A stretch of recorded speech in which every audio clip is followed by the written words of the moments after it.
So good morning everyone. আজকে তাড়াতাড়ি ঘুম থেকে উঠে পড়েছি কারণ আজকে খুবই স্পেশাল একটা দিন। যাই হোক, পাপা পরোটা এনেছিল, তাই খেয়ে তাড়াতাড়ি রেডি হয়ে নিলাম। আমার আজকে আবার একটা শ্যুট পড়েছে, তাড়াতাড়ি বাড়ি ফিরতে হতো, তাই রেডি হয়ে গেছি। পাপার সাথে বেরিয়ে পড়লাম, পাপা যাওয়ার আগে আমায় ছেড়ে দিয়ে গেল। তারপর আমি চলে আসলাম অ্যাক্রোপলিসে, এখানেই আজকে আমার শ্যুটটা আছে।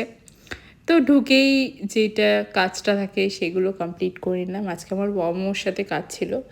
তা শ্যুটটা কমপ্লিট করেই ওই ফুড কোর্টের ওপরটাই একটা মার্কেট 99 বলে একটা মার্কেট প্লেস ছিল, তো ওখানটাই ঘুরে দেখছিলাম। তা আমি তো ওখানে 99 নিয়ে কিছুই দেখতে পাইনি, জানি না এটার কেন নাম দিয়েছে। যাই হোক, কালেকশন খুবই ভালো ছিল, আমি ঘুরে ফিরে দেখছিলাম, বেশ সুন্দরই কালেকশন ছিল।